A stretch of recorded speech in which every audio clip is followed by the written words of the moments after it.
Perfecto, entonces vamos a hacer una sesión de análisis financiero y la sesión se va a dividir en 3 partes. La parte número 1 va a ser acerca de cómo conocemos la empresa, cuáles son las fuentes de información y qué preguntas nos tenemos que hacer para conocer la empresa. La segunda parte va a ser cómo conseguir y metodizar los estados financieros y la tercera va a ser propiamente analizar los ratios, que vamos a enfocarnos sobre todo en la sesión del martes. Entonces, ¿a qué nos referimos con conocer? Lo primero es saber las fuentes de información. ¿Cuáles son nuestras fuentes de información? Aparte de lo que les mencionaron Miguel y lo que le mencionó Gina, tenemos que utilizar la página de Investor Relations, de relaciones con inversionistas. O sea, tiene que ser la principal fuente de información, ¿no? Investor Relations. ¿Qué más? Dentro de esta página ustedes van a encontrar una información que se conocen como presentaciones corporativas. Por ejemplo, esta es la presentación corporativa de Alicorp. Uno, por ejemplo, viendo esta presentación corporativa puede saber, y es algo que ustedes deben tenerlo de manera clara, prácticamente de memoria, porque sería la primera pregunta que yo les haga a ustedes si es que están analizando una empresa, es, oye, ¿esa empresa en cuántos países está? ¿Cuáles son sus productos? Yo soy buen amigo de alguien que trabajó muchos años en Equity Research, en BVA y en Price, y él me mencionaba que él no concebía que existan analistas de acciones que no hayan ido a utilizar los productos de esa empresa. O sea, ¿cómo puedes analizar Alicorp? ¿Cómo puedes ser un analista de Alicorp sin saber cuáles son los productos que vende Alicorp? Sin haber consumido los productos de Alicorp, sin Yuri, haber... trae para acá la laptop, ¿ya? En tu escritorio. Dale, Rosa, por favor, silencia tu micro. Entonces, ¿cómo uno puede ser analista de una empresa sin haber consumido sus productos? A mí me toca valorizar una empresa brasileña, bien, pero esas empresas brasileñas venden también por internet. Deberían crearse por lo menos una cuenta para saber cómo es la experiencia de usuario de esa empresa. Si ustedes valorizan Alicorp, deberían consumir sus productos, consumir los productos de la competencia. Si valorizan Falabella, bueno, ahora estamos en periodo de cuarentena, pero deberían ir a las tiendas de Falabella. Falabella no solo es la tienda Falabella, también tiene tienda online, también tiene home improvement, tiene varios sectores, si no me equivoco, divide sus ingresos en 2 segmentos grandes y a su vez en 6 distintos tipos de negocio, ¿no? Entonces, bueno, sigamos. Hay otras fuentes de información extra. Google, San Google, tenemos también las páginas de gestión, existen páginas especializadas para las personas que ven retail, existe una página llamada Perú Retail, existe también Kantar Workpanel, que hace reportes específicos del sector retail, uno debería conocerlos. Y eso siempre hay que tomarlo con pinzas, están las clasificaciones de riesgo. Hemos escuchado nosotros mucho de clasificación de riesgo, lo que me gusta mucho de la clasificación de riesgo son 2 cosas. Primero, la clasificación de riesgo es pública, usualmente es pública. A diferencia, por ejemplo, de un informe de valorización que solo llega a los clientes, un informe de reclasificación de riesgos es público, entonces cualquiera de ustedes lo puede encontrar de manera libre. Y además, el segundo punto importante de la clasificación de riesgos es que hace un análisis muy juicioso, con mucho más detalle que incluso una valorización. ¿Cuál es el problema? Uno siempre tiene que recordar que cuando lee una clasificación de riesgos, está leyendo la respuesta a una pregunta. No está el que clasifica los riesgos de la empresa, un equilibrio, un apoyo, un PCR, un class, no se está preguntando si la empresa es una buena opción de inversión. Lo único que se está preguntando es si la empresa tiene capacidad de pagar su deuda. Y ni siquiera toda su deuda, porque como ustedes deben conocer, o tal vez se los comento ahora, un informe de clasificación es en función a un bono, o en función a una serie de bonos, o un programa de bonos. O sea, ni siquiera es que te digo que la empresa va a poder pagar toda su deuda, sino es la empresa puede pagar esa deuda en particular. Entonces siempre uno debe tener cuidado cuando lee las clasificaciones de riesgos, que una empresa que tiene una clasificación de AAA puede ser una mala opción de inversión. Porque AAA no significa que sea una buena opción de inversión, significa que es muy seguro de que va a pagar su deuda, lo cual no necesariamente es lo mismo a que va a ser rentable a futuro. No necesariamente. Típicamente van de la mano, pero no necesariamente. Ahora bien, deben conocer además que una empresa tiene clasificación de riesgo en caso emita bonos. Si una empresa no emite bonos, tal vez hay alguna de las que están viendo, probablemente sí, que no emite bonos, no van a encontrar clasificaciones de riesgo. Pero si la empresa emite bonos en mercado local, está obligada a contratar por lo menos a 2 clasificadoras de riesgo para que clasifiquen su deuda. Y esas clasificaciones son públicas. Y si los bonos son emitidos a nivel internacional, probablemente ha contratado a una clasificadora internacional, como Moody's, como Standard & Poor's o como Fitch. ¿Qué más deben tener en consideración? Deben haber leído los diversos rangos y categorías que existen de clasificación de riesgo, ¿no? AA, AAA, W. Siempre tengan en mente que a veces se hace distinciones entre la clasificación nacional y la clasificación internacional. Es decir, una clasificación AAA internacional no es la misma que una clasificación AAA nacional. ¿Por qué? Porque la clasificación máxima de un país la dicta la clasificación de la deuda soberana. Entonces, para que lo tomen con pinzas, ¿no? Las clasificaciones siempre tienen que preguntarse si esa nota AAA, AA es una nota nacional o internacional. Porque si la empresa tiene un bono nacional con una clasificadora nacional y tiene otro bono internacional con una clasificadora internacional, las notas van a ser diferentes porque están en escalas diferentes. ¿Qué otras cosas, qué otras fuentes de información interesantes deberían buscar? Aunque no lo crean, esto yo me demoré en descubrirlo, lo descubrí hace 4 años. Hay muchas universidades donde tú puedes hacer de tesis una valorización de empresas. Y si ustedes googlean un poco, van a encontrar valorizaciones, tesis, principalmente tesis de maestría de finanzas en la UP. Ahí en finanzas de UP la mayoría se junta en grupos de 3 o 4 y hacen una valorización de una empresa. Pero bueno, no solo de la UP, por ejemplo, acá hay una valorización de Alicorp de una maestría en la Universidad Católica CESAP. Bien, con esto vamos un poquito al resumen y les comento alguna información extra. Entonces, primero está la información de la SMV o de la bolsa local, donde están revisando la empresa, donde tienen los estados financieros anuales, trimestrales, la memoria, los comentarios y discusión, los hechos de importancia, que les comentó Gina y que les comentó Miguel en su momento. Pero además, tienen la información de la página de inversionistas, donde encuentran presentaciones corporativas, pero además hay dos cosas bien interesantes, que son los conference calls y los earning reports. ¿Qué significa un conference call? Voy a decirle mañana, voy a quedar, el lunes voy a decirle para que vengan. César, apóyame con el silencio a los participantes, por favor. Los conference call hacen referencia a que cada vez que la empresa publica sus resultados trimestrales, el gerente financiero con el gerente general hacen un call con los principales analistas y analistas de equity, que es más o menos lo que ustedes están haciendo, y analistas de deuda y riesgos. Entonces, en ese conference call, los analistas de equity revisan los estados financieros, hacen su análisis financiero y tienen la oportunidad de preguntarle directamente al gerente financiero y al gerente general, oye, este número, yo tengo la hipótesis de que este número se está moviendo por tal manera, ¿me podrías dar más luz acerca de ello? Entonces, es muy rica esas conference calls, porque los analistas suelen ir a la yugular, ¿no? A preguntar acerca de estrategia. Además, es muy interesante que ustedes se acostumbren a eso por dos motivos. Primero, porque es en inglés y puede ser un poco chistoso. Yo he tenido la oportunidad de participar escuchando, conectándome, asistiendo a algún analista en los conference calls. Y es chistoso porque a veces es una empresa peruana que solamente tiene sede en Perú y que lo coberturan 7 analistas que son peruanos, pero todo es en inglés. Todo es en inglés, porque, y bueno, a veces, y eso es en empresas pequeñas, ¿no? Pero en empresas como Alicorp, empresas como Medicorp Capital, empresas como Intercorp, como InRetail, que también tienen alguna cobertura regional o de algún banco internacional con sede en Perú, ya hay participantes que hablan inglés de manera nativa, ¿no? Y con mucha más razón en empresas internacionales como las que ustedes tienen, ¿no? Empresas relativamente grandes. Entonces es bien interesante acostumbrarse a estos conference call también para leer qué tipo de preguntas hacen los analistas, ¿no? Y se van a dar cuenta que muchas de las preguntas que hacen no son temas de números. Los conference call no son temas de números porque los números ya están. Son temas más acerca de la estrategia de la empresa, ¿no? ¿Qué está pensando hacer la empresa? ¿Cuáles son las próximas inversiones? ¿Cómo van con los planes que se proyectaron a inicios de año, ¿no? ¿Cómo van con ese avance?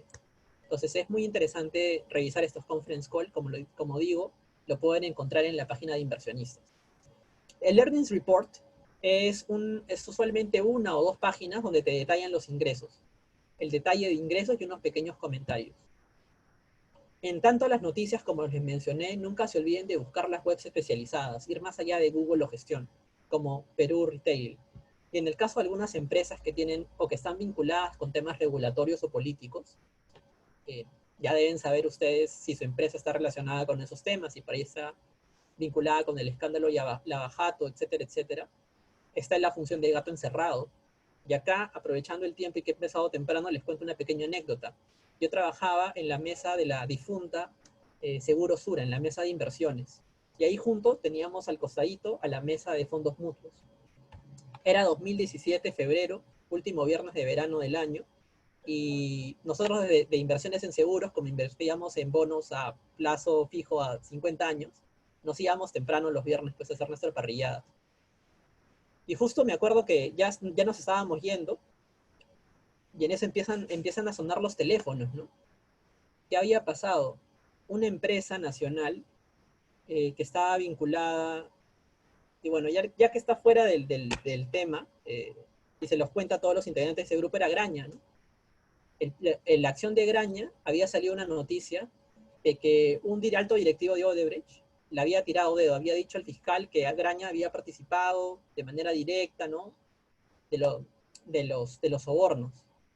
Y esa noticia había salido a las 8 de la mañana, pero nadie le había hecho caso. O sea, nadie o casi nadie en el mercado se había enterado de esa noticia, que iba a tener un impacto. Ya lo deben analizar mediante qué mecanismos iba a tener un impacto sobre el precio de la acción. Pero nadie se había enterado porque muy pocas personas leían esta página llamada Gato Encerrado, que era la página que había lanzado la noticia tempranito en la mañana. Recién es más o menos al mediodía, cuando otras páginas como Gestión o como El Comercio empiezan a rebotar la noticia. Y es recién al mediodía donde el precio comienza a caer de manera dramática. Y bueno, la gente se puso como a loca, todos empezaron a vender. Justo ese era viernes de verano y mucha gente que trabajaba en inversiones ya estaba pensando en hacer la parrilla como yo. Y bueno, tenían que volver como locos. Yo tengo la ventaja de que como estaba en inversiones en seguros, nosotros no teníamos posiciones en Graña. Eran inversiones que no hacían trading.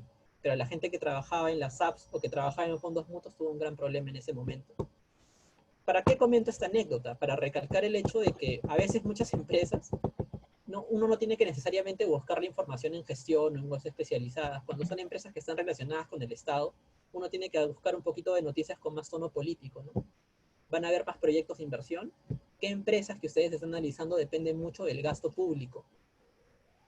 Va a haber mayor gasto público, menor gasto público, más gasto de inversión, más gasto corriente. Si hay más gasto corriente, ¿qué sectores o qué empresas se van a ver más beneficiadas? Bien, eso deberían estar reflexionando. Y por último, la cuarta opción que les comenté fue los reportes. En los reportes tenemos los informes de clasificación de riesgo financiero, reportes de valorización. Ya les comenté dónde encuentran los reportes de gestión de riesgo financiero, apoyo, CLAS, PCR, Equilibrium. Sus páginas son libres, ahí lo pueden buscar. Y también las tesis de maestrías en finanzas. Con esto cerramos la parte A de conocer la empresa, que es la fuente de información. Ahora les quiero encomiar a que utilizan estas siguientes preguntas. Cuando ustedes analizan una empresa, o incluso cuando ustedes van a una entrevista de trabajo, y eso se los va a repetir Anthony López, que va a dedicar las 2 últimas sesiones, analista de Wealth Management en Credit Corp Capital, ustedes siempre tienen que hacerse la pregunta, ¿cómo hace dinero la compañía? O sea, ¿cómo hacen dinero? ¿Quiénes son los compradores? ¿Quiénes son sus clientes? ¿Cuáles son las principales líneas de negocio? ¿En qué mercados vende a nivel de segmentos, a nivel de países? ¿Cómo crea valor? ¿Qué problemas soluciona a los clientes? ¿Cuál es su razón de ser? ¿No? ¿Cómo se financia? ¿Es una empresa que se financia a través de aportes de capital? ¿Esos aportes de capital vienen de nivel nacional, de nivel internacional, de las AFPs?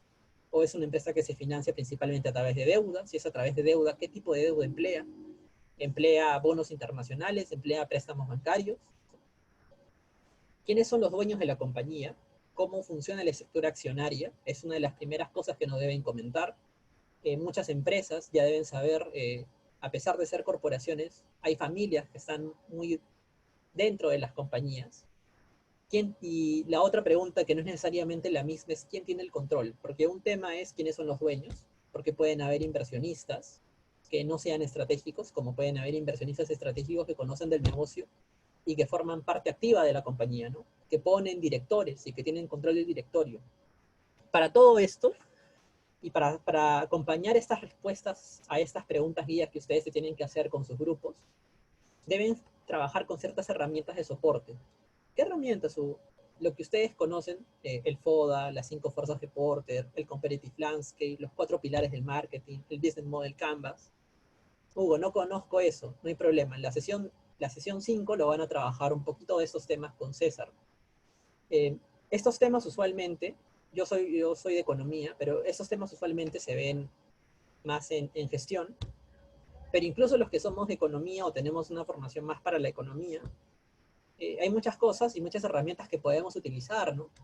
Acerca de la estructura de mercado, el índice de Lerner, por ejemplo, el índice de concentración de mercado, el Herfindahl-Hirschman, ¿no?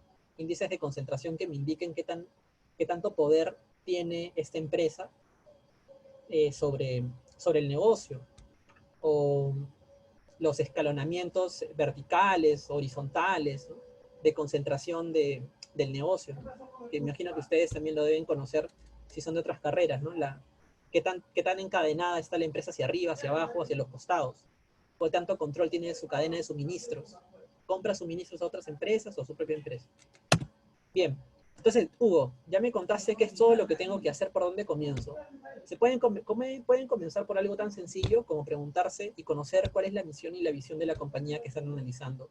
Si leemos la misión y la visión de la compañía de Alicorp, en verdad no nos va a decir mucho, ¿no? Visión, ser líderes en los mercados en los que compiten. No nos dice mucho, pero es un punto de partida. Otro punto de inicio muy importante sería ver la nota número 1 de los estados financieros, ¿no? Acerca de la actividad de la compañía. Acá nos muestra algo mucho más claro. Acerca de Alicorp nos dice que se encarga de fabricación, distribución de aceites, grasas, comestibles, fideos, harinas, galletas, jabón para lavar, bla, bla, bla, bla, bla, bla, bla, y listo. Y además nos dicen qué país tiene presencia. Eso, si ustedes son analistas de Alicorp, lo tienen que tener grabado. En cuántos países está y en qué líneas de negocio está. Y esto se puede ir complementando, porque si yo ya sé cuáles son sus líneas de negocio, me tendría que preguntar cuáles son las más importantes, con cuáles hace más dinero. Y eso puede ser tan sencillo como dividirlo en 4 partes, en 15 partes, o incluso se puede llegar a dividir de esta manera, ¿no? Por países. En este caso, con el nivel de desagregación que muchos me han preguntado por inbox, uno tiene que recordar lo que nos enseñó Miguel en la primera sesión. Simplicidad, consistencia y razonabilidad. De la presentación de Miguel, lo que ustedes tienen que quedarse grabados en su mente y créanme que les va a ayudar para toda su vida es estas 3 cosas. Su modelo financiero tiene que ser simple, tiene que ser consistente y tiene que ser razonable. Tiene que ser simple porque no solo ustedes lo van a entender, lo van a entender otras personas. Y después, cuando pase un tiempo, ustedes también tienen que entender su propio modelo. Un modelo que nadie entiende no sirve. Tiene que ser consistente porque si ustedes hacen algo en algún punto, tienen que mantener esa misma regla. Si ustedes aplicaron cierto razonamiento para una cuenta, deberían utilizar un razonamiento similar para otra. Y tiene que ser razonable, porque ustedes se tienen que cuestionar, ¿lo que estoy haciendo tiene sentido? ¿Tiene lógica para los fines que estoy buscando? Entonces, nunca lo olviden. Ahora, una variable importante para su proyección debe ser la proyección de ventas y costos. Entonces, deben desagregarlo. O sea, sus estados financieros no pueden tener solo ingresos. Deben buscar cómo desagregarlo. Por país, por línea de negocio, si es posible por ambas. Listo. Entonces, acá les quiero compartir algunos ejemplos cortos. Voy a estar viendo por acá mi chat para ir siguiéndome del tema del tiempo. 8:51, vamos 20 minutos, bien. Por ejemplo, esta presentación que tienen aquí es una presentación ganadora mundial del CFA Research Challenge, que es un concurso de valorizar empresas, que es lo que ustedes están haciendo, un concurso mundial. ¿Qué nos muestra esto, Hugo? Miren, la empresa se llama D&L, por eso es en el medio. En esta presentación, en este slide, yo sé que D&L está en 4 negocios. De que esos 4 negocios son food, aerosols, specialty plastic, oleochemicals, y de esos 4 negocios tiene 50% del mercado doméstico en uno, 70%, 60%, 35%, o sea, es líder. ¿Qué más me muestra? Me muestra un DuPont. Yo sé que DuPont es una compañía internacional. ¿Qué significa? Que todos esos nombres que están por ahí son competidores. O sea, en este slide yo ya conozco cuál es la empresa que estoy analizando, cuánto es su porcentaje de mercado. Además, abajo me están diciendo, ¿no? Mientras el resto de competidores es la única integrada, es la única que tiene todos los negocios a la vez. Y además es líder a nivel de mercado local porque me lo están poniendo en porcentajes. A ese nivel de explicación debería llegar todo el análisis que están realizando. Esa es otra herramienta que me gusta mucho, que es el Competitive Landscape. Les invito a comenzar por esto, que es comparar los competidores. De ahí ya lo pueden revisar.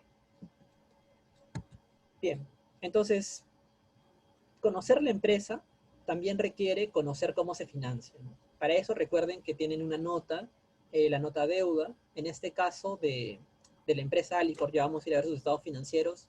Puedo ver que la empresa tiene préstamos, tiene bonos, tiene papeles comerciales, ¿no?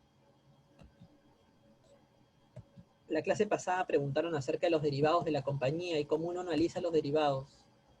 Bien, vamos por partes. Primero, hay una nota de activos financieros. Tiene que haber una nota. Tiene que haber una nota de activos financieros. Fíjense este siguiente detalle. ¿Qué es lo que quiero que se lleven de esa tabla? Solo dos cositas. Primero, estos derivados se dividen en dos partes. Derivados de cobertura de flujo de efectivo y derivados de negociación. ¿Qué significa eso? Es lo que mencioné en la clase anterior. Los derivados de cobertura son derivados que han sido clasificados y que tienen una contrapartida física que me está cubriendo ese riesgo. O sea, yo con este derivado estoy cubriendo un riesgo. En cambio, con los derivados de negociación, contablemente no ha podido ser demostrada de que este derivado me esté cubriendo un riesgo. Y por eso se clasifica de manera diferente contablemente. Pero, ¿para qué esto nos va a importar? ¿Para qué esto me importa, Hugo? Porque si es un derivado que está puesto como un derivado de cobertura, su variación no va a tener impacto sobre el resultado de la empresa. Es decir, la utilidad neta no se va a ver afectada porque esté ganando o perdiendo dinero con ese derivado. En cambio, si el derivado es de negociación, este derivado sí va a tener un impacto sobre el estado de ganancias y pérdidas de la compañía. El derivado de negociación tiene impacto sobre resultados. Por último, ¿cómo yo me doy cuenta, Hugo, si estos derivados ha sido correcta mi gestión de derivados? O si ha sido incorrecta la gestión de derivados. Esa es una pregunta bien compleja. ¿Por qué? Porque uno podría decir, yo me doy cuenta si mi gestión de derivados ha sido buena, si es que he perdido o si he ganado dinero con esos derivados. Y para eso es tan fácil como buscar el resultado por derivados, que es una nota. Y acá yo me doy cuenta, por ejemplo, que con estos derivados de cobertura yo perdí dinero, perdí 1.000.000 de soles. Y con estos derivados de negociación yo gané 4 millones de soles. Entonces, en general, yo he ganado por estos derivados 3 millones. En cambio, por los derivados de tipo de cambio, porque estos fueron derivados para cubrir materias primas, en los derivados de tipo de cambio, para cubrirme de cambios en la moneda, yo perdí 60 millones. Entonces uno pudo haber dicho, oye Hugo, a mí me convenía que esos derivados de tipo de cambio yo no los hubiera contratado, porque haberlos contratado me ha hecho perder 60 millones. Y la respuesta es sí, has perdido 60 millones, pero eso no significa necesariamente que haya sido una mala gestión, porque siempre recuerden que cuando uno contrata derivados, lo que uno busca no es ganar o perder, sino eliminar el riesgo. Entonces muchos podrían decir que lo correcto o medir la eficacia de la gestión de derivados es resultado de si efectivamente me permitió cubrir un riesgo. Así que hay que tomar con pinzas eso, es algo que es un análisis que se tiene que trabajar con el tiempo y conociendo la empresa. Obviamente, si es una empresa que todos los años está teniendo pérdidas, todos los años está teniendo pérdidas por derivados, hay una mala gestión. O si un año tiene una pérdida enorme, significa que probablemente no contrató bien sus derivados, solo contrató a un precio muy elevado, porque los derivados tienen un costo implícito. Pero eso es algo que se va descubriendo por el tiempo. Lo que quiero que se queden de esta parte es que ustedes revisen, sobre todo si son empresas que trabajan en varios países, es necesario que ustedes revisen cuál ha sido su gestión de derivados y cómo eso está impactando en los resultados. Si la empresa está perdiendo utilidad neta por derivados, significa que ese derivado ha sido clasificado como negociación.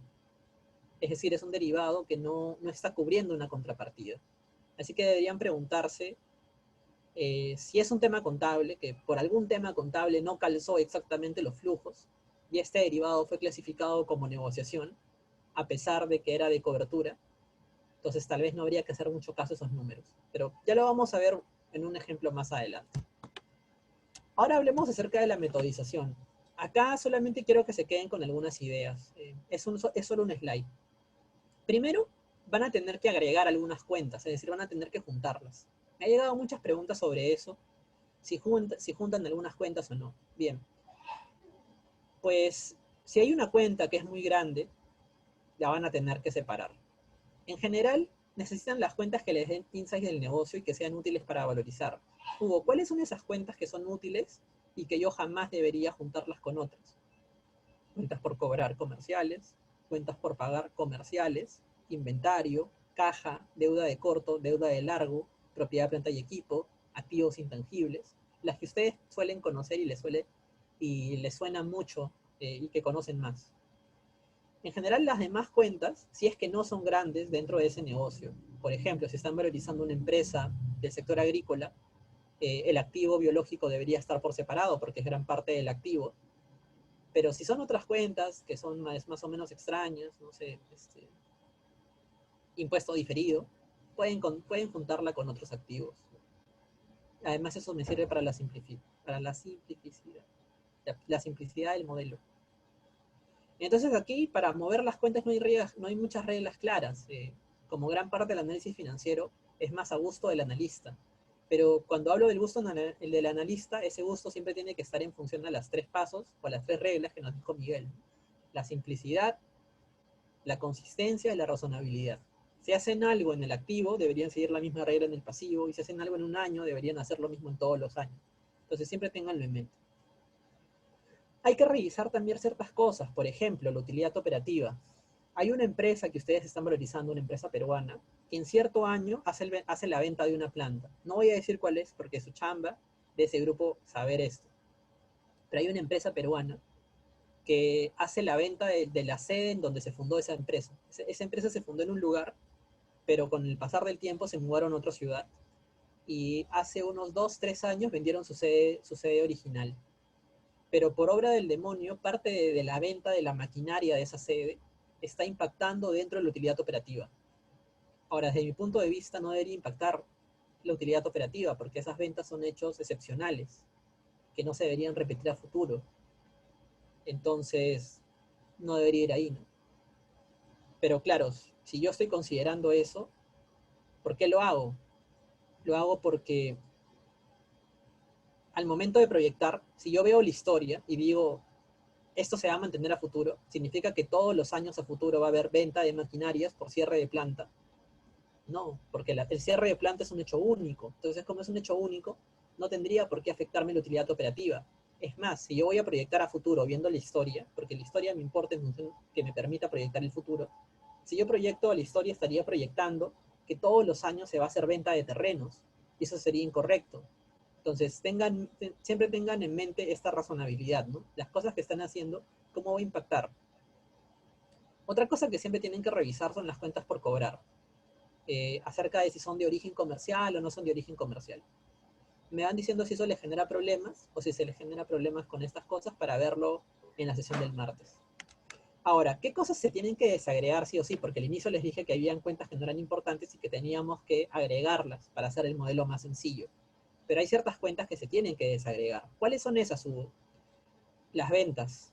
Ingreso por ventas tiene que estar sí o sí desagregado. O sea, no puede decir ingreso por ventas.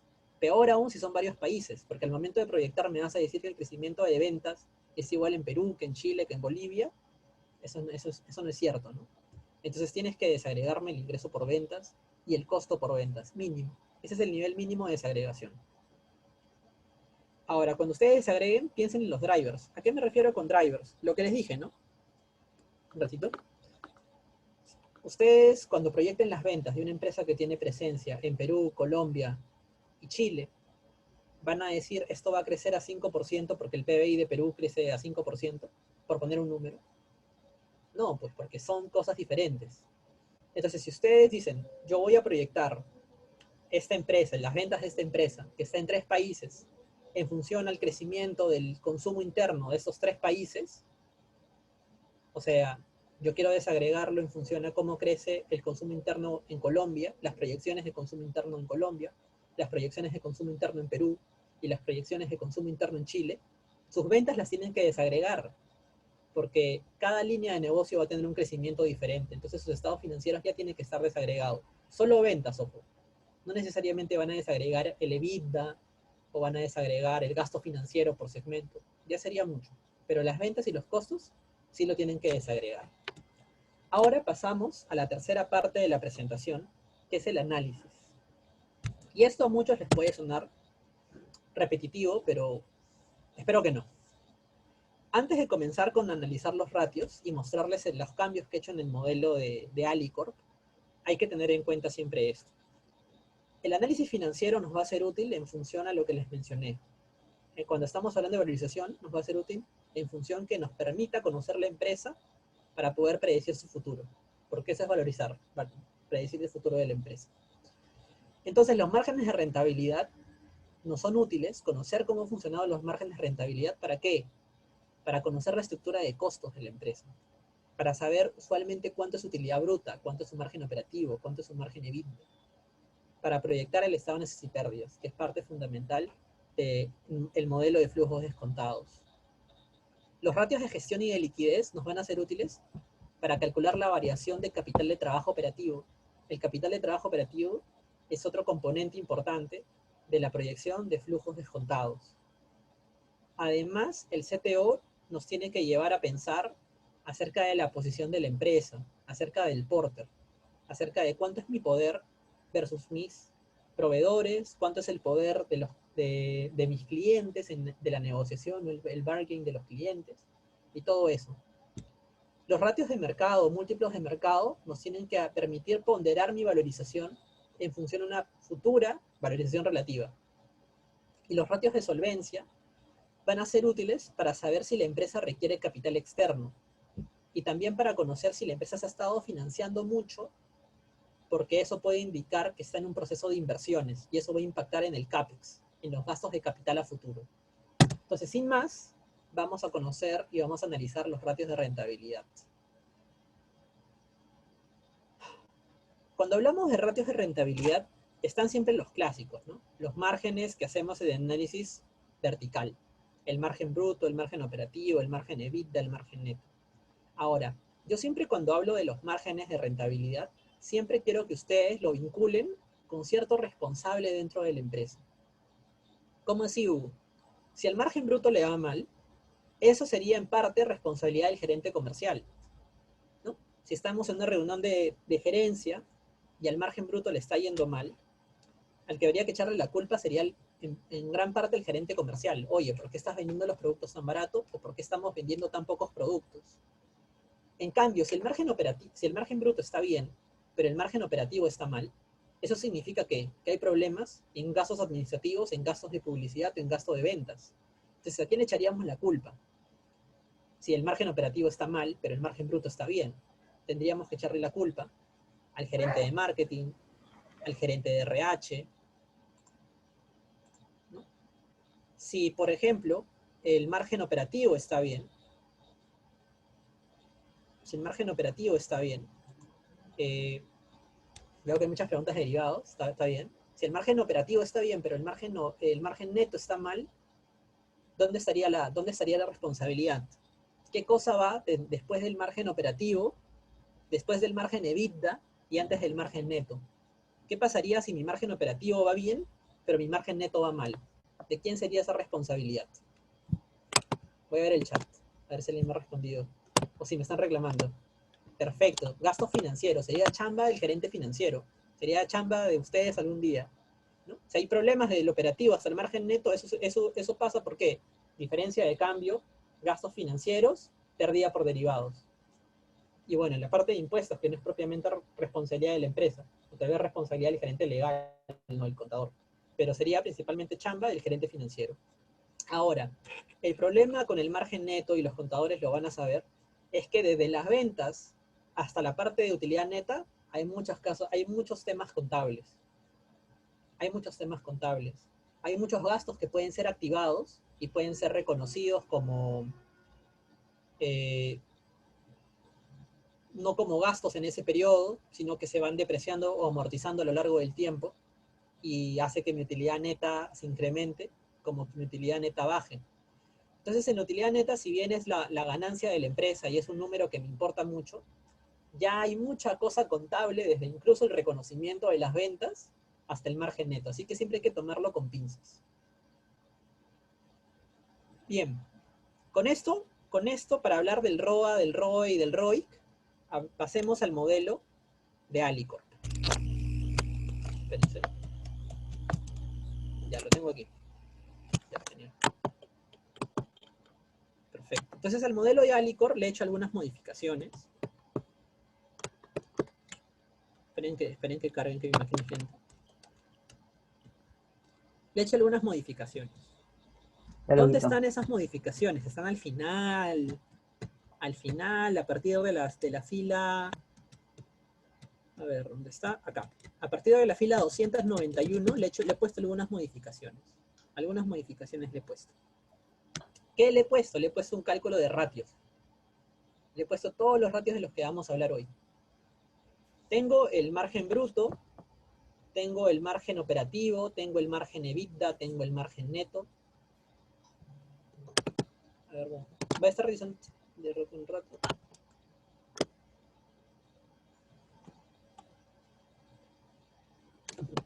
Tengo el margen bruto, tengo el margen operativo y tengo el margen EBITDA. Ahí hay ciertas cosas raras. Hay ciertas cosas raras. ¿Qué está pasando con el margen bruto? ¿Qué está pasando con el margen operativo? ¿Y qué está pasando con el margen EBITDA? Si pueden, lo van poniendo en el chat. Les voy a dar 30 segundos. ¿Ven algo raro en esa evolución? En la evolución durante esos años del margen bruto, margen operativo y margen EBITDA. ¿Qué está pasando? ¿Se están comportando igual o se están comportando de manera diferente? Lo tenemos aquí, en estas tres filas, solo estas tres filas. Incluso hasta la fila del margen neto. Hay algo extraño en esos números.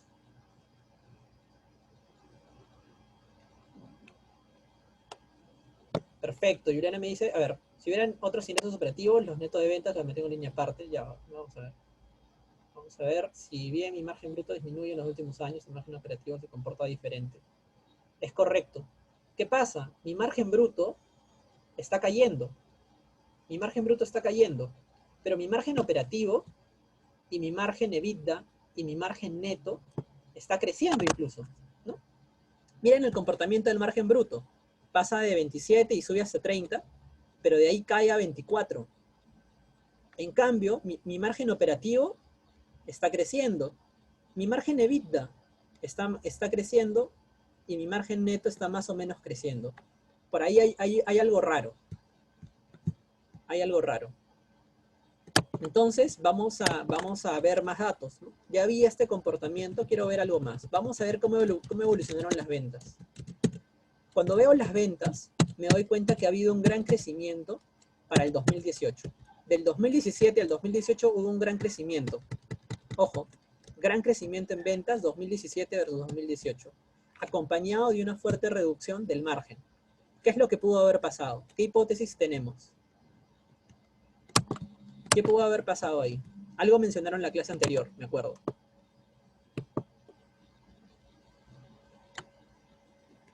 Vamos viendo solamente utilidad operativa. Acá todavía no estamos viendo gasto financiero. Tengo mayor número de ventas, un crecimiento alto de ventas, pero tengo una reducción de los márgenes. Ah.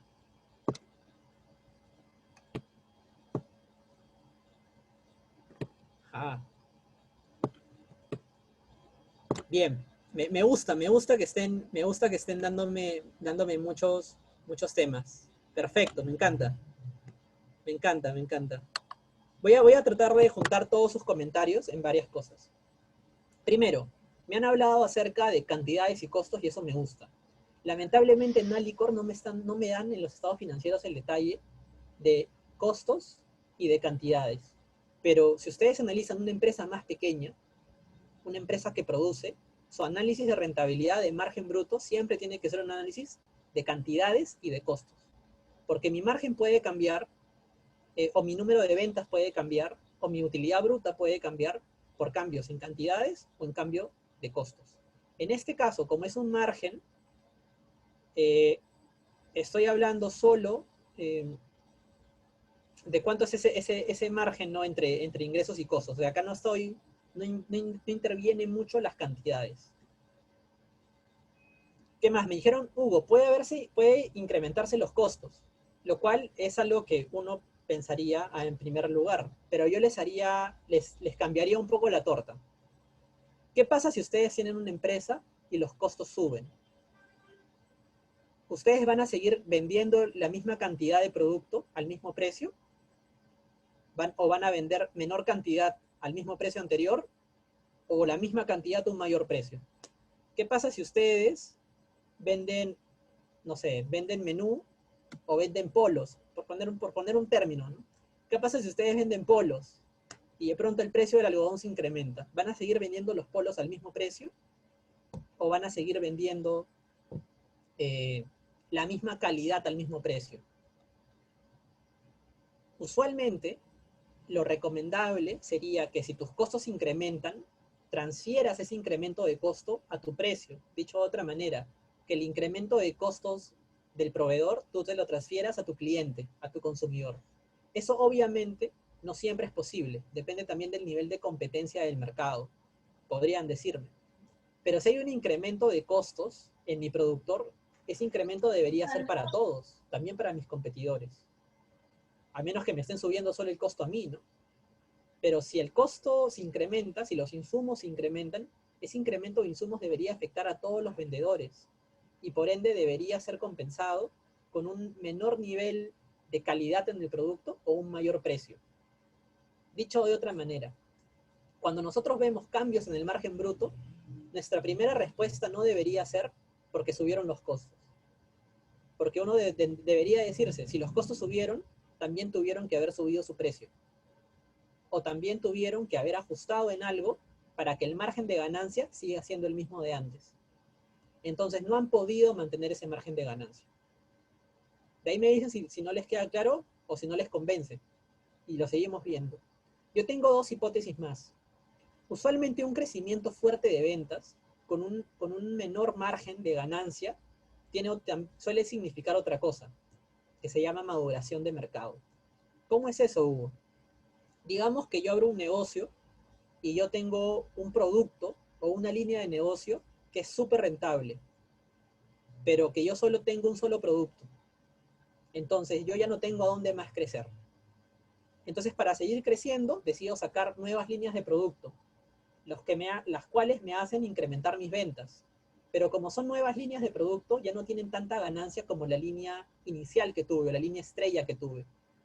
Entonces tengo un incremento de ventas, pero ese incremento de ventas viene acompañado con menores márgenes. Fue mi costo, porque yo estaba con un producto, pero ese producto llegó a un techo, entonces tuve que buscar nuevos productos o nuevos mercados donde probablemente no tenía el mismo éxito, pero ya no tenía dónde crecer con lo que tenía.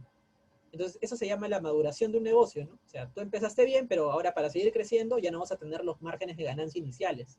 Tus márgenes de ganancia van a venir cayendo. Y existe otra hipótesis, que es que la empresa ha comprado a otra empresa. Ha comprado a otra empresa que probablemente es menos rentable en términos de margen bruto. Y es por eso que las ventas del 2017 al 2018 se disparan, crecen prácticamente de manera discreta, es un salto. Y también generan que mi margen bruto caiga. O sea, tengo acá varias hipótesis. ¿Se entendieron las hipótesis? A Gallardo. Exacto, ya, bien, se entendieron entonces las hipótesis. Ahora, con las hipótesis que estamos trabajando, que son varias, y que todas pueden ser válidas, las que ustedes han mencionado y las que yo, tenemos que verificar quién tiene la razón. Entonces, si mi hipótesis es que la empresa ha comprado un negocio, ¿cómo me saco de la duda? Porque si se dan cuenta, este incremento es un incremento, como dije, discreto, ¿no? Para verlo vamos a ver análisis horizontal. Crece 8%, crece 5%, crece 1%, crece 5%. ¿Dónde está el crecimiento? Alrededor del 4%, alrededor del 5%. Y después las ventas crecen 19%. sea, difícilmente puede ser lanzamiento de una nueva línea de negocio. Podría ser incremento de precios, sería raro que los precios se incrementen 19% de un año al otro, solo sin hacer nada más, ¿no? Solo haciendo marketing. Sería muy extraño, ¿no? Acá tiene que haber este salto discreto de las ventas, debería estar explicado por nueva línea de negocio, nuevo país o compra de subsidiaria. Entonces, para eso vamos a ver un estado financiero que no está aquí. Bueno, también podría haber ese estado financiero. Balance general. ¿Qué pasa con el activo corriente? Se incrementa de manera significativa, perdón. Vamos a ver el activo total. ¿Qué pasa con el activo total? El activo total también crece. ¿Cuánto? 27%. ¿Cuáles son las principales cuentas que crecen? Propiedad, planta y equipo. O sea, hay un crecimiento de la compañía que viene acompañado por un crecimiento de ventas y una reducción del margen bruto. Entonces pasemos ahora a ver el estado de flujo de efectivo. Bienvenidos a los estados financieros y vamos a ver el estado de flujo de efectivo. A ver, ¿dónde estás? Acá está.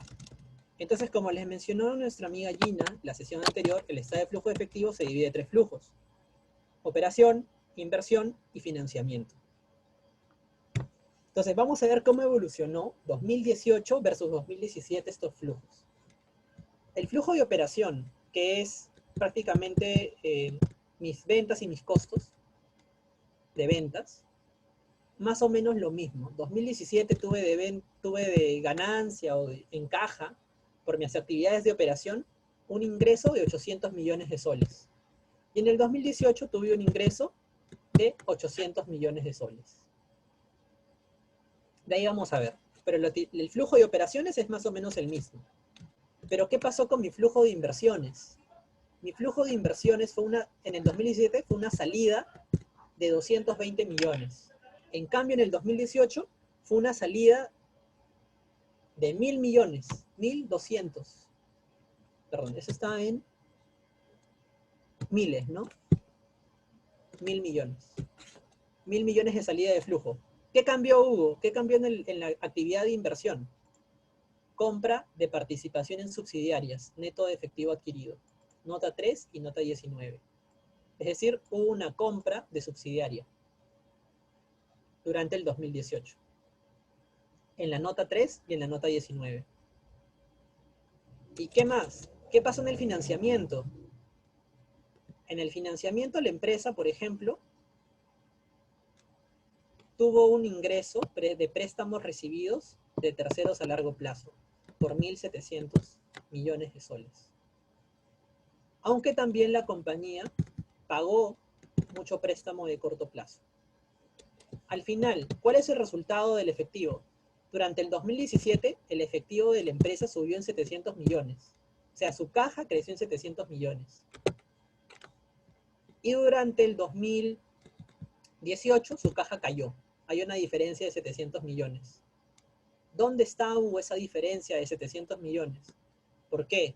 Gastaste mucho más en inversión, principalmente en la compra de participaciones subsidiarias, y además, por un poquito recibiste más plata de financiamiento. Pero ¿dónde está ese financiamiento para comprar tu subsidiaria? Si bien aumentaste tu deuda, gran parte de esto ha sido compensado por el mismo flujo de la compañía, ¿no? Por esos 800 millones que genera el flujo de la compañía. Entonces, para ir redondeando esto, y ahorita veo el chat para ver qué me están diciendo.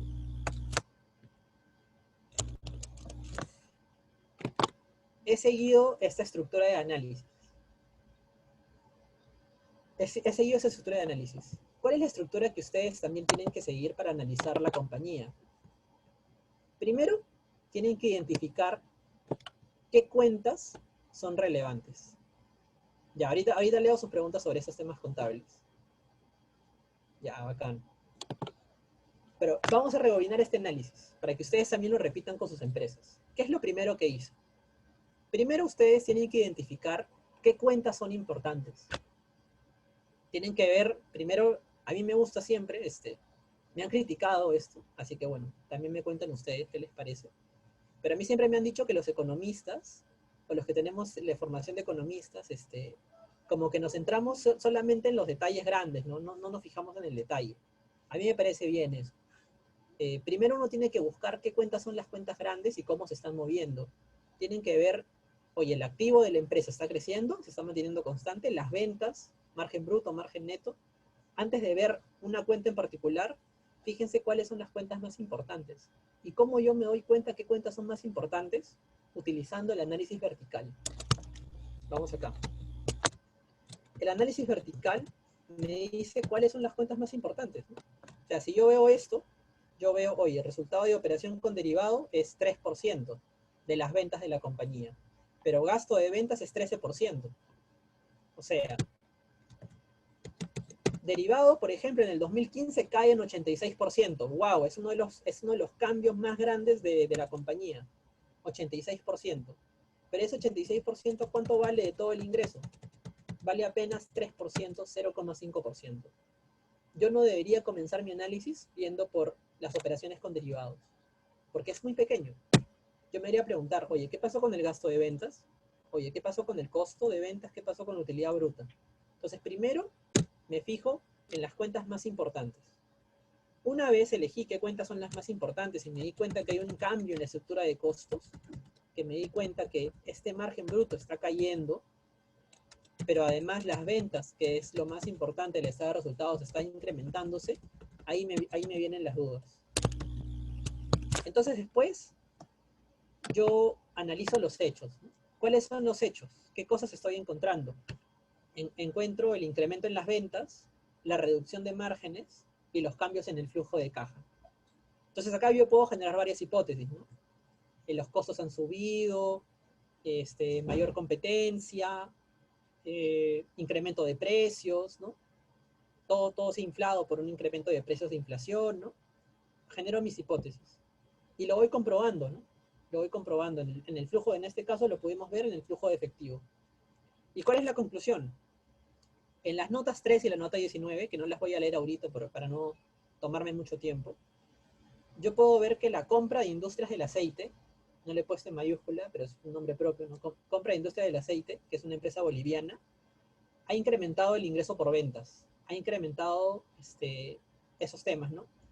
Y esta venta ha sido compensada con las ganancias de Alicorp y una reducción de caja limitada. Es decir, ¿cómo se ha financiado esas ventas? Un poquito de deuda, un poquito de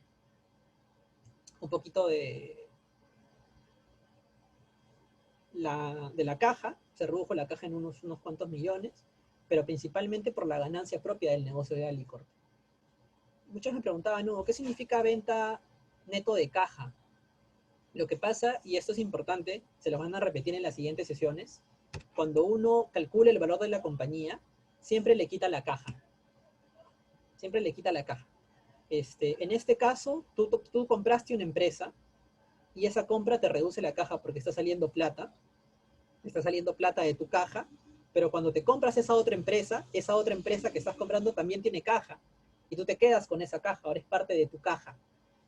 O sea, si tú gastaste 1.000.000 de soles al comprar una empresa que tiene 100 soles, si tú gastas 1.000 soles en comprar una empresa que tiene dentro de su caja 500 soles, tú no gastaste 1.000 soles, gastaste 500 soles. Me dejo entender, ¿no? Yo compro una empresa, pero esa empresa tiene plata. Entonces, esa plata ahora es parte de mi caja. Entonces, lo que estoy pagando debe ser neto de la caja de la otra empresa. Eso es importante porque cuando ustedes valoricen la empresa, tienen que valorizar la caja. Por eso la caja jamás la van a juntar con otras cuentas. Porque la caja y los equivalentes de efectivo, ¿no? Ahora ya no se llama caja, ¿no? Se llama efectivo y equivalentes de efectivo. Tiene que ser una cuenta aparte, ¿no? Porque el valor de la empresa es neto de la caja. Bien. ¿Qué más? Y vamos a hablar de otros ratios.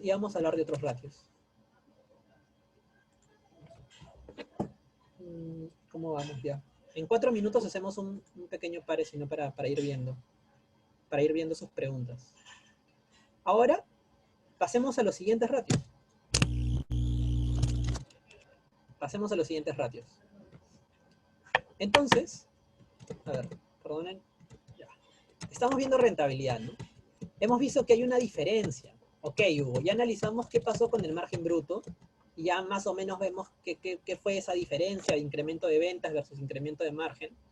Pero entonces, ¿cómo me explicas que el margen operativo, el margen EBITDA y el margen neto tienen un comportamiento diferente? Entonces, acá el análisis no lo he terminado, pero vamos a llegar hasta el punto de la hipótesis. ¿Cuál es mi hipótesis? Bueno, entonces para ver, el problema no estaría... Dale. El problema no estaría estaría debajo del margen bruto y encima del margen operativo. Hay alguna cuenta entre margen bruto y margen operativo que me está haciendo ganar más plata, ¿no? Vamos a ver cuál es. Entonces, como le dije, ¿qué cuentas tengo entre el margen bruto y margen operativo? Gastos administrativos, gastos de venta, resultado operativo con derivado y otros ingresos y otros gastos netos. Entonces, como dije inicialmente, voy a mi análisis vertical para ver cuáles son las cuentas más importantes.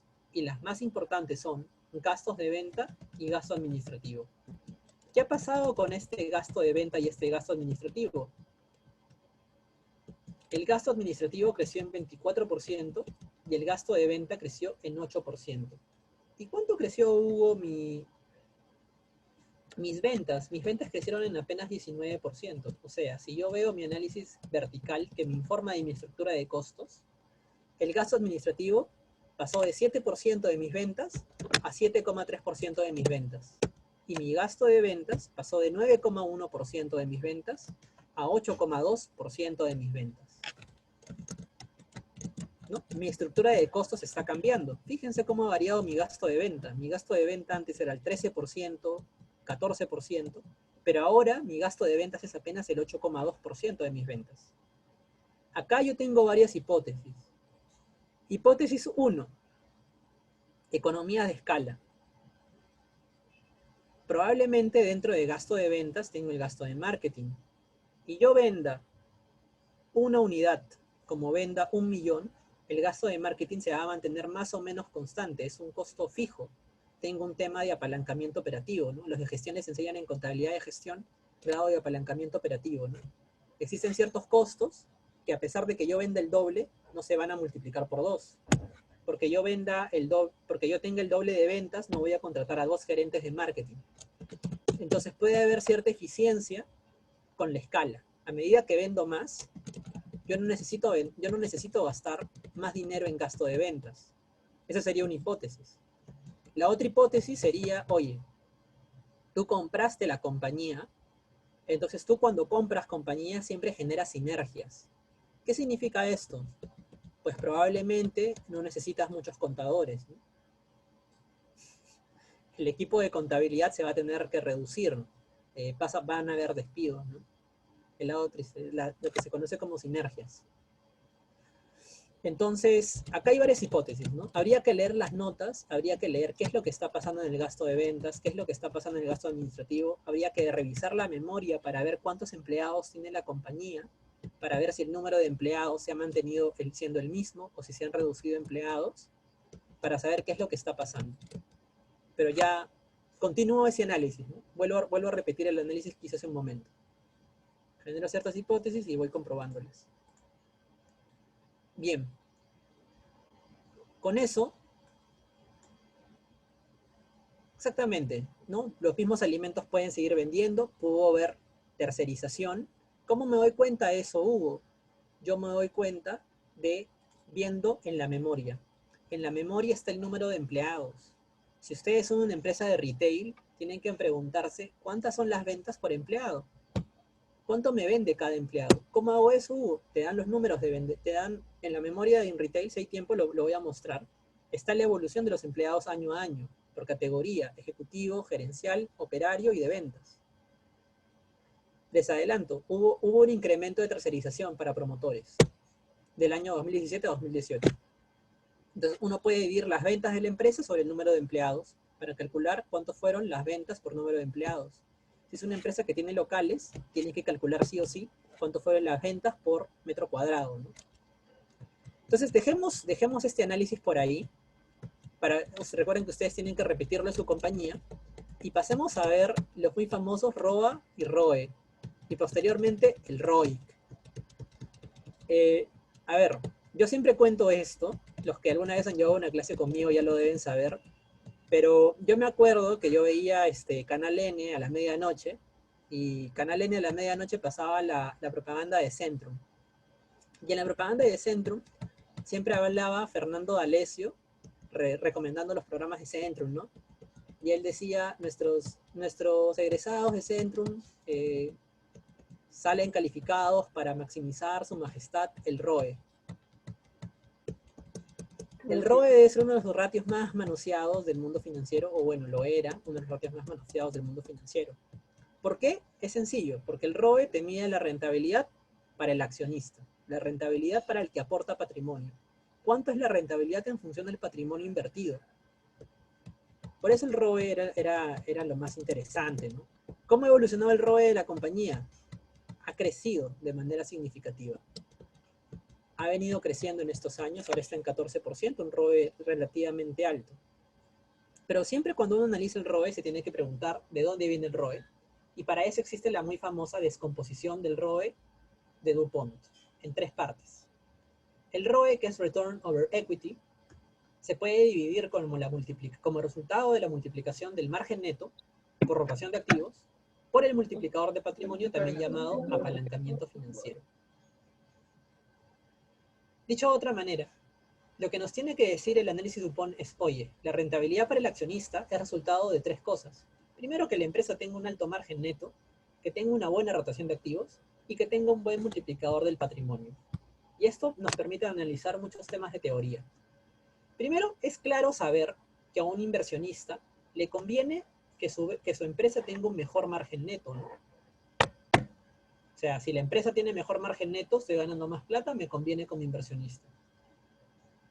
¿Qué ha pasado, en cambio, con la multiplicación de activos? ¿Qué me dice la multiplicación de activos?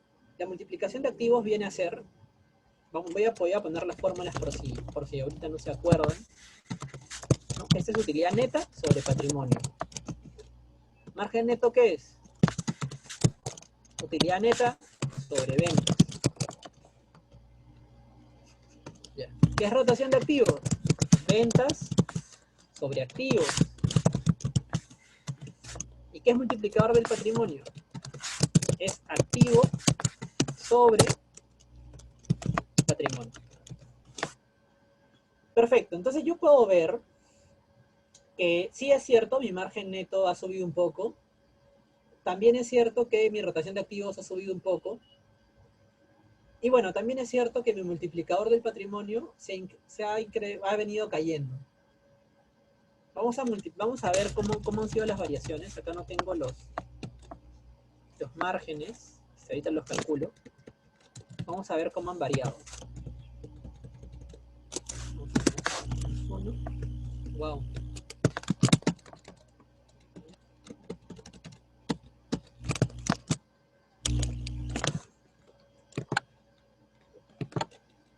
Está mal.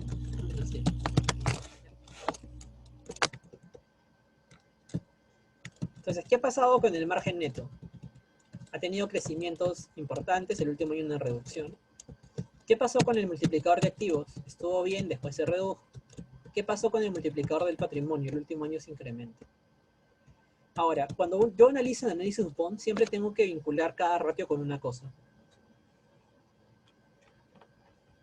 El análisis DuPont y el ROE depende mucho del apalancamiento financiero. Es decir, depende de que la empresa genere mayor margen, depende de que la empresa genere mayor rotación de activos, que me habla acerca de la eficiencia con los activos de la compañía, y genera que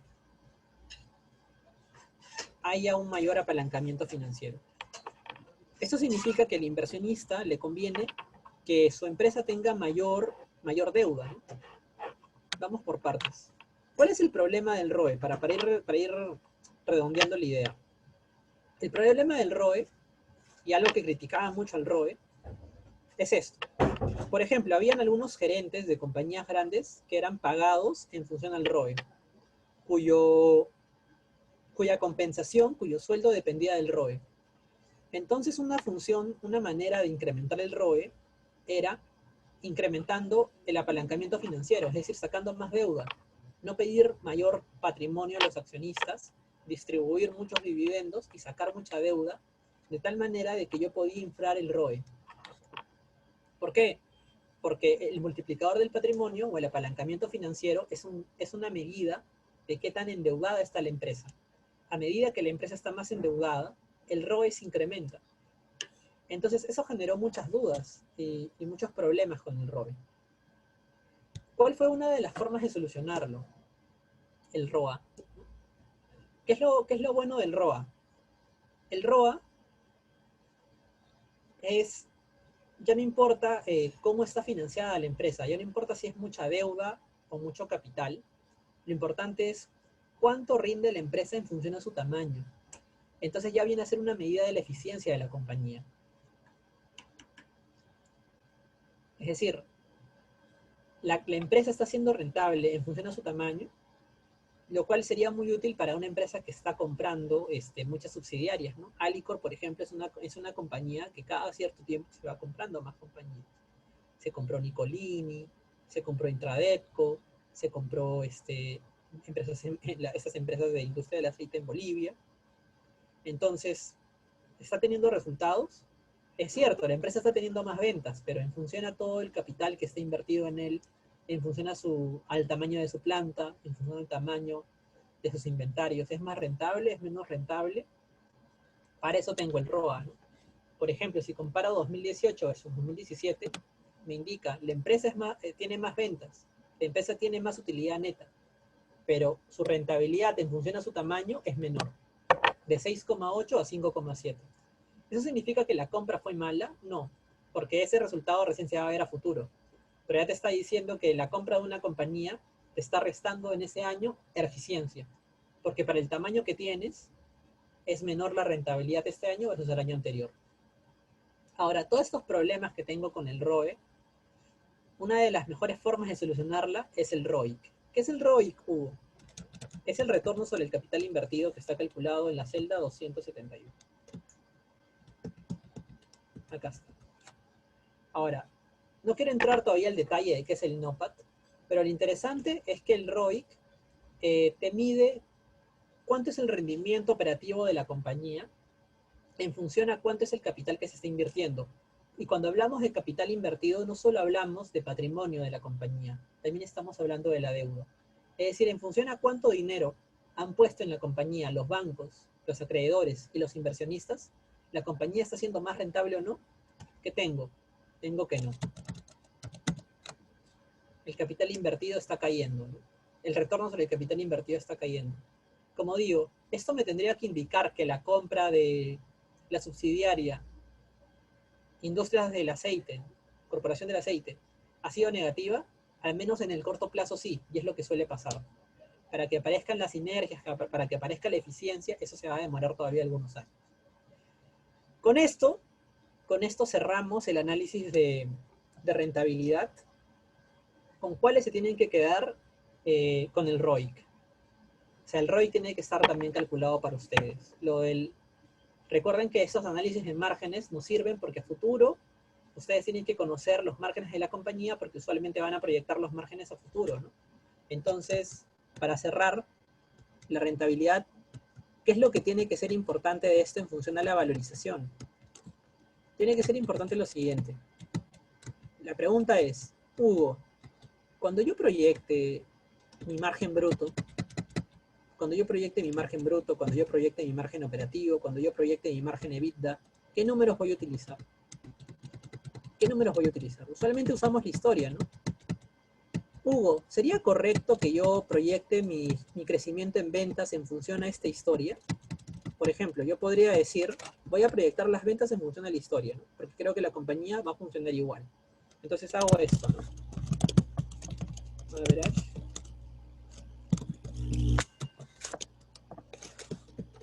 Hago esto, ¿no? Promedio de los últimos 4 años. En los últimos 4 años, las ventas de Alicor se han incrementado en 7%. Se han incrementado en 7%. Entonces yo asumo de que ese margen se va a mantener a futuro. Cuando yo proyecto, asumo que el 7% va a seguir un crecimiento de 7%. Entonces, mi pregunta es la siguiente. ¿Eso sería correcto? ¿Qué dicen?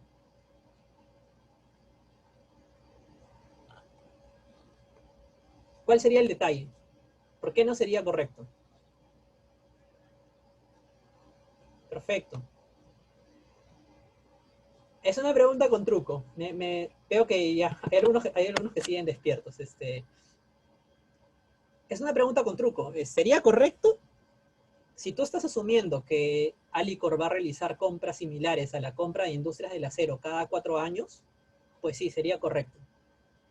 Pero si tú no crees que Alicor va a realizar compras de empresas como la de Industria del Aceite cada 4 años, no.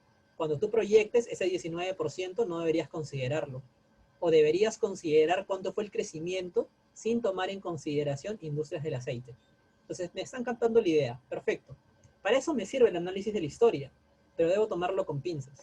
Ahora, si yo considero que el crecimiento va a ser de 7%, y yo considero que Alicorp es una compañía que va a estar comprando empresas a lo largo hasta el infinito, ese crecimiento de ventas del 7% debería estar acompañado también por un incremento de la inversión. Porque si tú me estás diciendo que la empresa va a realizar ventas, no solo lo tienes que tomar en consideración en las ventas, sino también en el CAPEX, en las inversiones de capital. Tengan en cuenta eso, porque esa es la consistencia. Si tú consideras un supuesto en ventas, tienes que considerar el mismo supuesto en CAPEX. ¿Qué más? Entonces, ok, tú proyectaste un crecimiento del 7% en ventas. Ahora, pasemos a los márgenes. Ese crecimiento de 7% en ventas, ¿cuál va a ser su utilidad bruta en el 2020, 2021, 2025? ¿Va a ser 24% o va a ser el promedio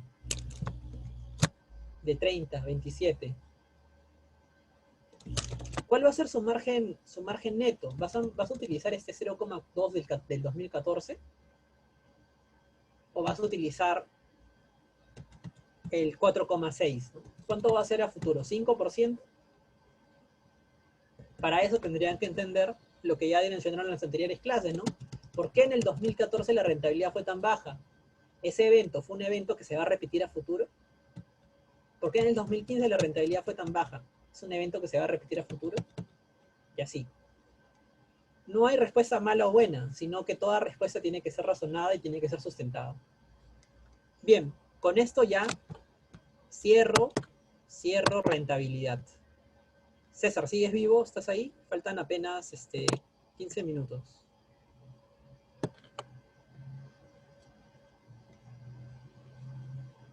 Perfecto, me gustan las respuestas que me van dando. Creo que César se está atragantando con su hamburguesa. No, acá estoy, Vito, perdón. Ah, ya. No te escuché, perdón. Ya, no sé, ve comentando en el chat. Como saben, tienen sesión conmigo hasta el martes. No sé si pasamos ya con las preguntas y complementamos el análisis de ratios. ¿Vamos con las preguntas ahora? ¿O avanzo? Ustedes me dicen. A ver, por ahora veo que, o sea, todas las preguntas lo has respondido ya hablando, creo, ¿eh? Porque he visto solamente 2 preguntas puntuales hasta ahora. Bien, si hay más dudas, me lo van comentando. Me lo vas comentando, César. Dale. Bien, entonces pasemos ahora a los demás ratios. Entonces, bueno, siempre vinculen el ratio del ROE con el ratio del ROA con la eficiencia. El ratio del ROE es uno de los más usados, porque es el rendimiento para el dueño, pero depende del apalancamiento, así que hay que tomarlo con pinzas. Y el ROIC es la mejor solución a los problemas y es el mejor ratio de rentabilidad. Con eso lo cierro. Eso es lo que ya vimos. Ahora, cerramos con esto de liquidez y solvencia. Normal me quedo después unos minutos. Que en los ratios de liquidez y de solvencia, en los ratios de liquidez y de gestión, y los pongo juntos por un motivo, existen 2 tipos de ratios. Están los tradicionales, que es lo que a todos nos han enseñado en nuestra primera clase de liquidez, como la razón corriente, como la prueba ácida.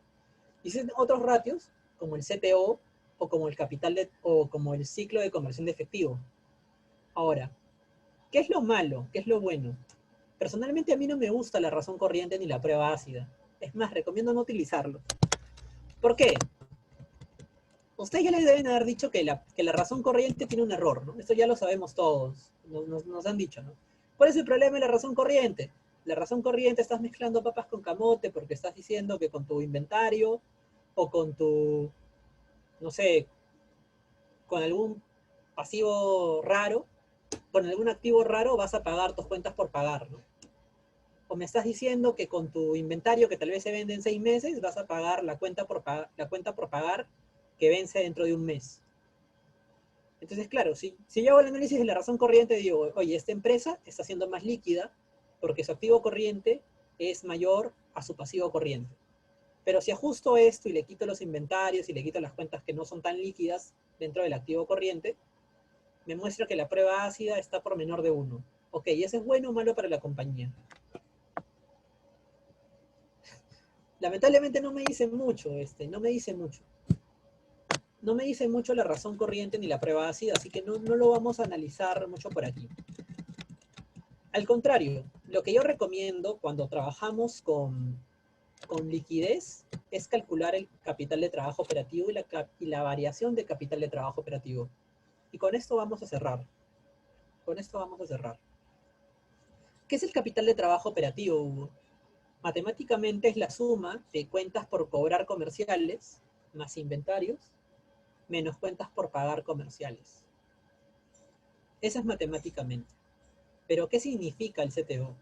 Es el dinero que yo como dueño del negocio, bueno, o yo como, o que la empresa, mejor dicho, es el dinero que la empresa tiene invertida dentro del negocio para que funcione su ciclo operativo. Es el dinero que tiene invertido. ¿Esto qué significa, Hugo? Significa que la empresa durante el 2014 tiene invertido en su negocio, en su activo corriente, en sus activos y pasivos corrientes, tiene invertido 963 millones. Ese es el dinero que tiene la empresa invertida para que su ciclo operativo funcione. Y en el 2015 esa inversión fue menor. Esa inversión que se compensa con la liquidez de la empresa es una inversión de 681 millones. ¿Cómo así, Hugo? ¿Cómo funciona esto? Bien, el capital de trabajo operativo, primero, ¿qué me dicen? Del 2014 y 2015, comparando 2015 versus 2014, ¿en qué año la empresa está mejor? ¿En 2015 o en el 2014? ¿Qué dicen? ¿2015 o 2014? ¿Qué le conviene a la empresa?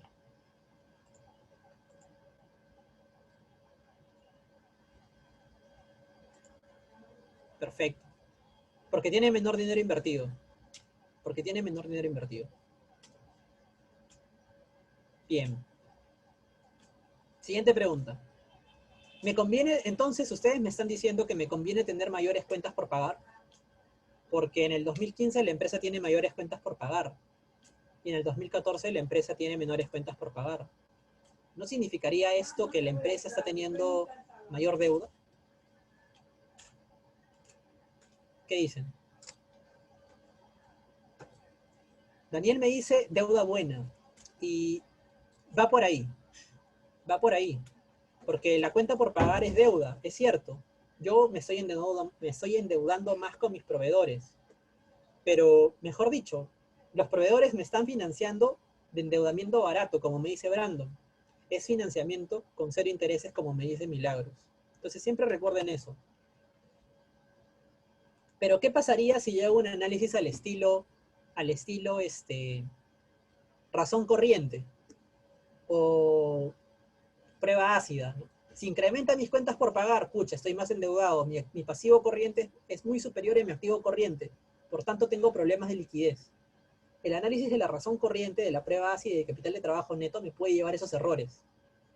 En cambio, el CTO te muestra exactamente las cuentas que me importan. Sí, me importa que tenga mayor cuentas por pagar comerciales, porque eso significa que los proveedores me están financiando más. Y no me conviene tener muchas cuentas por cobrar comerciales, a pesar de que es parte de mi activo corriente, porque eso significa que yo te estoy prestando más dinero a mis clientes. Y no me conviene tampoco tener tantos inventarios, porque es dinero que yo tengo estacionado. Entonces, no utilicemos tanto los ratios de razón corriente, prueba ácida o capital de trabajo neto, porque me pueden llevar a análisis incorrectos. Entonces el CTO me indica, ok, tú en tu negocio financias a tus clientes con cuentas por cobrar. Le financias por un total de 970 millones. Además, tienes dinero estacionado en tus inventarios, porque tus anaqueles tienen que estar llenos. Pero por suerte, tus proveedores están prestando 1.000 millones de soles. El resultado es que tú has tenido que invertir para tu ciclo operativo un total de 960 millones. Pero en el 2015 tú tienes que invertir menos. O sea, tu requerimiento de inversión es menor en el 2014. Eso se conoce como la variación del CTO. Ese dinero, que es una variación negativa, significa un ingreso para el inversionista. Es un ingreso, porque ahora tienes que invertir menos, entonces queda caja libre para que tú lo puedas distribuir como dividendo si deseas. Antes tenías que tener en tus anaqueles una inversión, o a tus clientes les prestabas plata, entonces tú tenías que invertir 900 millones. Este año tienes que invertir solo 680 millones. Entonces, este restante, estos 280 restantes, es dinero que queda disponible para la compañía. Pero, ¿qué pasa, por ejemplo, si comparamos 2017 versus 2018? En el 2017 tú tenías que invertir en tu compañía en la parte corriente, en el corto plazo, para su capital de trabajo operativo, tenías que invertir 370 millones. Ahora en el 2018 tienes que invertir 700 millones. Es decir, tienes que invertir 350 millones extra. ¿Quién tiene que poner ese dinero? Lo tiene que poner la empresa, lo tienen que poner los accionistas, lo tienen que poner los acreedores. Es importante estas tres cuentas, ¿por qué? Porque cuando tú calcules tu proyección de flujo, tu valorización de la empresa, este dinero de variación de CTO es un ingreso o una salida para la firma. Es decir, este 350 millones es parte de inversión. Si tú eres un negocio, tienes que invertir en eso, tienes que invertir en tu capital de trabajo. Bien, faltan 6 minutos. ¿Se entendió? Corrí mucho con lo de liquidez.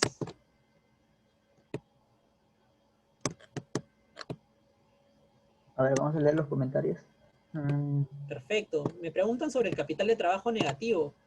Yo no sé si alguna de las empresas lo tienen. Pero ojo, porque eso raya mucho a la gente. Y si no queda claro el CTO, me lo dicen. Me parece que los que están opinando lo tienen bien claro, pero no hay roche con no tenerlo claro. Me lo hacen llegar por el Slack, si no, también, para hablarlo en la siguiente sesión al inicio. Que es que, Hugo, ¿el CTO puede ser negativo? Claro que puede ser negativo. Empresas como mencionaron, Totus, Metro, Plaza Vea, tienen capital de trabajo negativo. Pero lo interesante es cómo vinculamos esto con la estructura del negocio. Y acá hago llamado a los economistas. O a las personas que han visto las 5 fuerzas de Porter, ¿no? ¿Qué me significa un capital de trabajo operativo negativo? Significa que la empresa tiene un fuerte poder de negociación. Es muy grande en función a sus proveedores o sus clientes. Por ejemplo, Metro. Metro versus sus proveedores, que son empresas pequeñas, que Metro, ¿qué le dice? Te pago a 6 meses. Entonces tiene un fuerte financiamiento por cuentas por pagar. Sus cuentas por pagar son muy elevadas. Todo el inventario de Metro está compensado. ¿Por qué? Por esas cuentas por pagar. En cambio, las cuentas por cobrar son chiquitas, porque la mayoría le paga en efectivo y si lo saca el crédito, lo financia con un banco, ¿no? Y el banco le dice a Metro, te pago en un mes. En cambio, Metro le dice a su proveedor, te pago en 6 meses. ¿Eso qué genera? Que el capital de trabajo operativo sea negativo. ¿Qué significa que sea negativo, Hugo? Significa que la empresa no tiene que invertir en su capital de trabajo. Su capital de trabajo financia la compañía y ellos tienen dinero disponible para poder invertirlo en otras cosas o para meterlo al banco y ganar rentabilidad. Eso significa un capital de trabajo operativo negativo. No es un requerimiento, no es que tú estás teniendo que invertir ese dinero en tu capital operativo, sino que el capital operativo te está financiando otras cosas. Pero igual, la variación también cambia, ¿no? La variación también es útil. Dicho de otra manera, sea una empresa con capital de trabajo operativo positivo o sea una empresa con capital de trabajo negativo, puede haber inversión y ganancia para la proyección. Se tiene que hacer ese análisis igualito. Si no queda claro, porque ya estoy hablando un poco rápido, lo vemos en la siguiente sesión. ¿Qué tal? ¿Están con energías todavía?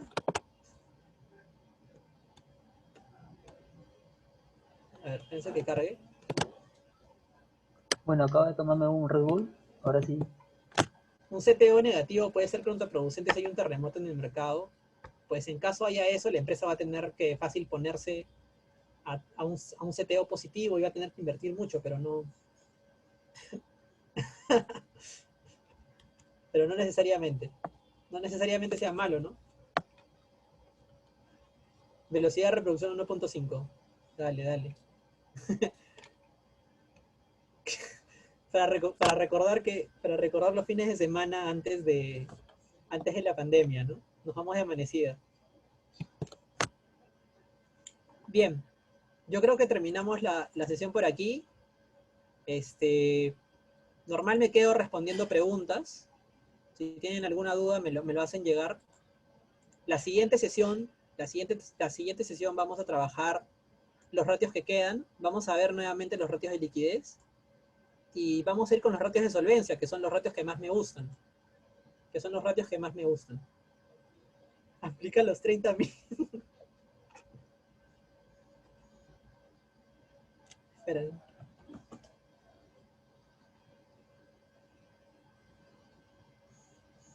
Ah, está Daniel Álvarez. Ya bien, miren. La clase de análisis financiero, perfecto. Entonces, miren, vamos a cerrar la sesión unos minutos. Vamos a cerrarlo, no voy a ver los ratios de gestión.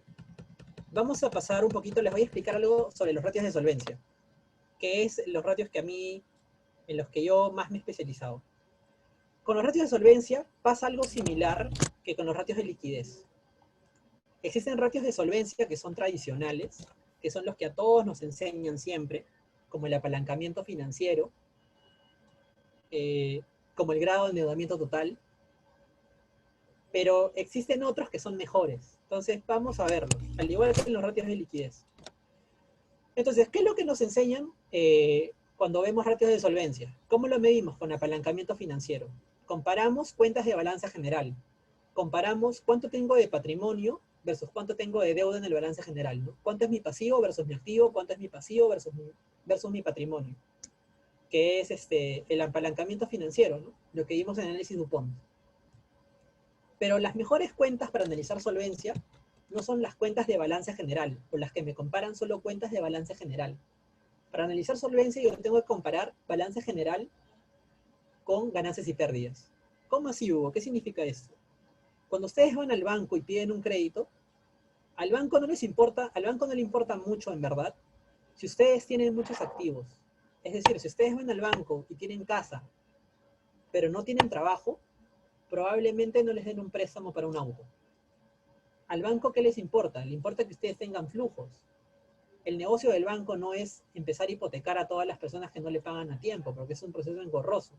Al banco lo que le importa, más que ustedes tengan riqueza, más que ustedes tengan stock, más que ustedes tengan un buen balance general, con muchos activos, lo que al banco más les importa es que ustedes generen flujo, que ustedes tengan un sueldo, que les estén pagando todos los meses, porque de ese sueldo es de donde va a salir el gasto de intereses. Entonces van a analizar cuánto es la deuda, van a analizar si la deuda ahora es más corto plazo que largo plazo, van a analizar si el activo versus la deuda está cambiando, pero principalmente tienen que analizar los ratios que comparan deuda con EBITDA. ¿Cómo? Deuda financiera sobre EBITDA, cobertura de intereses del EBITDA o costo estimado de la deuda. ¿Por qué utilizamos el EBITDA en los ratios de solvencia? Porque el EBITDA viene a ser un proxy del flujo de caja operativo. Eso es lo que me dice el EBITDA. El EBITDA me está diciendo, oye, ¿cuánto es tu ganancia antes de pagar a tus dueños los intereses y pagarle al Estado los impuestos? Por eso, una de las variables más importantes para analizar la solvencia de la empresa viene a ser cuánto EBITDA tiene. ¿Y con qué comparo el EBITDA? Fácil. Lo comparas con cuántos intereses tienes que pagar. Dicho de otra manera, cuando tú vas a sacar un crédito al banco, el banco se pregunta, ¿cuánto es tu sueldo? ¿Cuántos hijos tienes? ¿Tienes casa propia? ¿Por qué? Porque está calculando de tu sueldo, después de todos los costos que tienes que incurrir, cuánto dinero te queda disponible para pagar intereses. ¿Tienes otro crédito? ¿Cuánto pagas mensualmente por ese otro crédito? Entonces hacen un cálculo. Mira, esta persona, al final del mes, después de pagar su comida, después de pagar sus pasajes, después de pagar sus otros créditos, le queda tanta plata disponible. Entonces, ¿tiene suficiente caja mensual como para resistir un préstamo más? Bien. Ese es el principal análisis que ustedes tienen que realizar cuando vean la solvencia de una empresa. ¿Qué ratio me mide eso? Me lo mide la cobertura de intereses del EBITDA. ¿Por qué? Porque el EBITDA es eso, es cuánta caja me queda después de cubrir todos mis costos de venta, mi gasto administrativo, después de pagarle al gerente. ¿Cuánta plata te queda disponible? Ok, con esa plata que te queda disponible, ¿tienes espacio para pagar más intereses? Porque tú ya estás pagando ciertos intereses. ¿Tienes espacio para pagar más intereses? Ese es el ratio que nos guía para la solvencia de la empresa. Y es por eso que a ustedes también les deben haber mostrado, me paso unos minutos,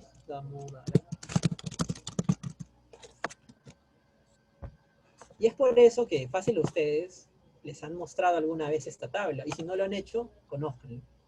En NYU, en la Universidad de Nueva York, existe uno de los gurús de valorización de empresa, que se llama Damodaran. Y Damodaran, dentro de toda su sabiduría y sus asistentes que tiene, hace esta tablita acerca del nivel de solvencia de las empresas. ¿Qué significa, Hugo, esta tablita?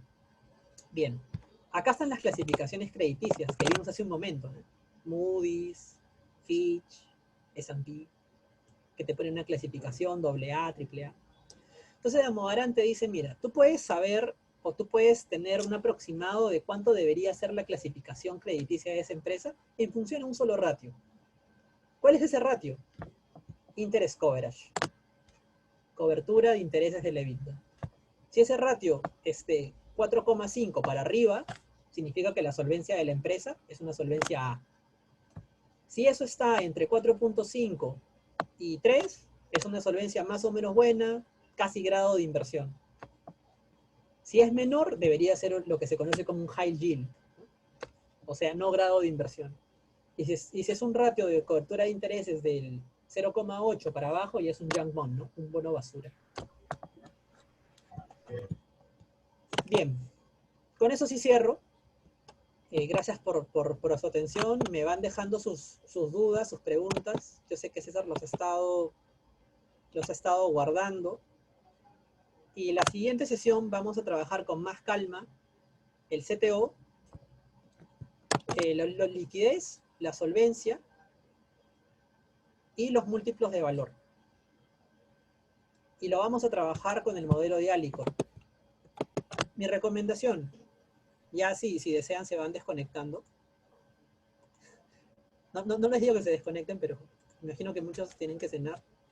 Estos ratios que yo he puesto acá, al final de la columna, de la hoja estados financieros históricos, a partir de la celda 270, cópienlo y calcúlenlo también para su empresa.